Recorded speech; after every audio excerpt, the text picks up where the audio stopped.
স্বাগত জানাচ্ছি সবাইকে আজকের এই এক্সপ্লেনারে।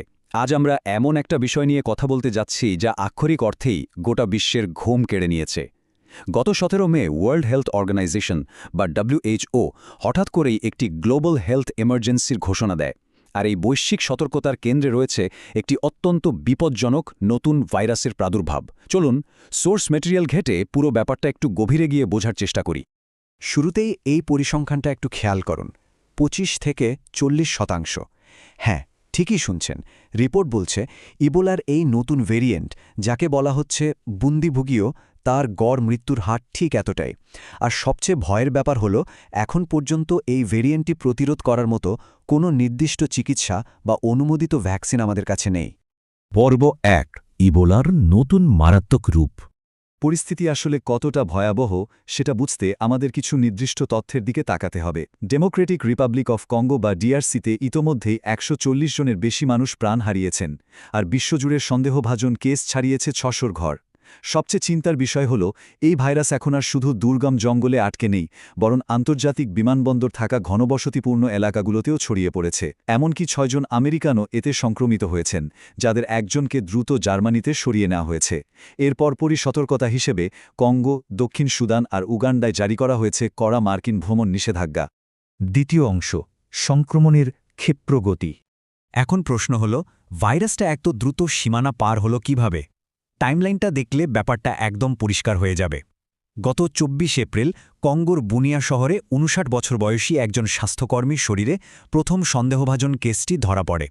কিন্তু WHO এই রহস্যময় মৃত্যুর খবর পায় আরও পরে, 5 মে।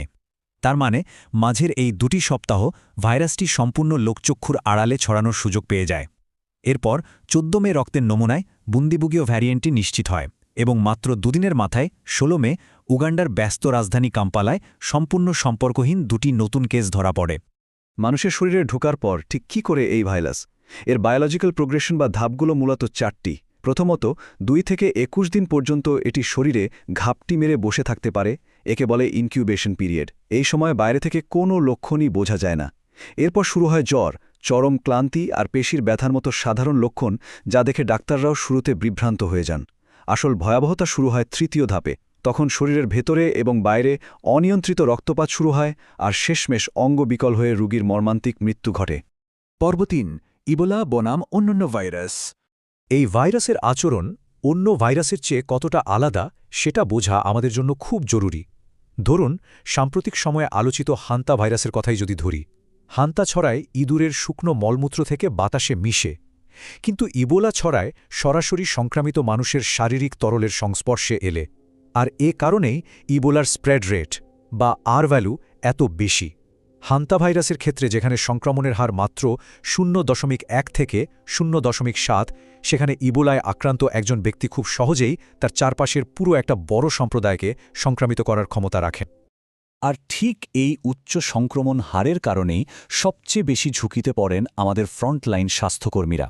হান্তা ভাইরাসের ক্ষেত্রে সাধারণ স্বাস্থ্যবিধি মানলেই অনেকটা সুরক্ষিত থাকা যায়, কিন্তু ইবোলার ক্ষেত্রে চিত্রটা একেবারেই ভিন্ন। একটু পেছনে তাকালে দেখা যায় 2014 থেকে 2016 সালের ইবোলা মহামারীতে স্বাস্থ্যকর্মীদের মৃত্যুর হার ছিল প্রায় 58%।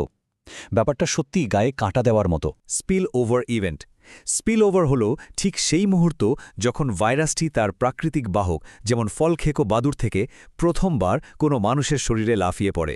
এটি শুধু একটা সিঙ্গেল মোমেন্ট, কিন্তু ওই একটা মুহূর্ত থেকেই যে সংক্রমণের চেইন রিঅ্যাকশন শুরু হয়, তা শেষ পর্যন্ত আস্ত একটা জনপদকে ধ্বংস করে দেওয়ার জন্য যথেষ্ট। 4 নম্বর পয়েন্ট, ইতিহাস এবং বিপজ্জনক ভ্যারিয়েন্ট। বিশেষজ্ঞরা কেন কঙ্গোর এই 17তম আউটব্রেক নিয়ে এত গভীরভাবে চিন্তিত তা বুঝতে একটু ইতিহাসে ফেরা যাক।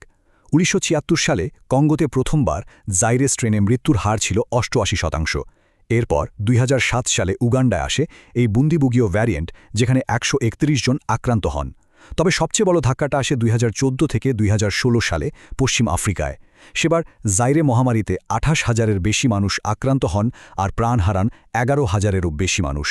2018 সালেও কঙ্গোতে 2,500-এরও বেশি প্রাণ কেড়ে নেয় এই মারণ ভাইরাস। পঞ্চম অংশ, নিয়ন্ত্রণে ভূ রাজনৈতিক বাধা। এখন মনে হতে পারে, আধুনিক চিকিৎসা বিজ্ঞানের যুগে একটা ভাইরাসকে নির্দিষ্ট এলাকায় আটকে রাখা এত কঠিন কেন? এর একটা বড় কারণ হল ভূ রাজনীতি আর স্থানীয় সংঘাত। পূর্ব কঙ্গোর পরিস্থিতি এখন ভয়াবহ। খনিজ সম্পদের দখল নিয়ে সেখানে M23 এবং আইসিস সংশ্লিষ্ট ADF সহ 100টিরও বেশি সশস্ত্র গোষ্ঠী লড়াই করছে। এই গোলাগুলির মধ্যে সাধারণ মানুষ যেমন ঘরছাড়া হচ্ছেন, তেমনি কোনো মেডিকেল টিমের পক্ষে সেখানে গিয়ে কোয়ারেন্টাইন সেন্টার বসিয়ে ভাইরাসের মোকাবেলা করাটা আক্ষরিক অর্থেই অসম্ভব আর চরম বিপজ্জনক হয়ে দাঁড়িয়েছে। শুধু স্থানীয় সংঘাতই নয়, আন্তর্জাতিক লেভেলের কিছু বড় সিদ্ধান্ত এই নজরদারি ব্যবস্থাকে মারাত্মকভাবে ব্যাহত করেছে। 2025 সালের জানুয়ারিতে ট্রাম্প প্রশাসন USAIDর $40 বিলিয়ন বাজেট স্থগিত করে। এরপর মার্চ মাসে এলেন মাস্কের নেতৃত্বাধীন ডগ USAIDর ব্যয় প্রায় 80% কমিয়ে দেয়। এর সরাসরি প্রভাব পড়ে ক্রস বর্ডার নজরদারিতে, বন্ধ হয়ে যায় $100 মিলিয়ন স্টপ স্পেল ওভার প্রোগ্রামটি। আর সবশেষে 22 জানুয়ারি 2026 তারিখে মার্কিন যুক্তরাষ্ট্র আনুষ্ঠানিকভাবে WHO থেকে নিজেদের সম্পূর্ণ প্রত্যাহার করে নেয়। এই পলিসি শিফটের ইম্প্যাক্ট বুস্টে আগের ডেটাগুলোর সাথে একটু তুলনা করে দেখা যাক। 2014 সালের মহামারীর সময় এই ভাইরাস দমনে যুক্তরাষ্ট্র প্রায় $2 বিলিয়ন খরচ করেছিল। 2018 সালের প্রাদুর্ভাবেও খরচ হয়েছিল প্রায় $1 বিলিয়ন। কিন্তু মিনেসোটা ইউনিভার্সিটির সাম্প্রতিক একটি রিপোর্ট দাবি করছে, এই ফান্ডিং কাট আর নজরদারি কমে যাওয়ার কারণে স্থানীয় সহিংসতা চরম আকার ধারণ করেছে। আর এর ফলে বিশ্বজুড়ে প্রায় 7 লাখ মানুষের প্রাণহানি ঘটেছে, যার মধ্যে 5 লাখই দুর্ভাগ্যজনকভাবে শিশু। 80 বছরের পুরনো সদস্যপদ বাতিল করে যুক্তরাষ্ট্র যখন এমন একটি সময়ে ফান্ডিং সরিয়ে নেয়, তখন স্বাভাবিকভাবেই বিশ্ব স্বাস্থ্য সংস্থা তীব্র প্রতিক্রিয়া জানিয়েছে।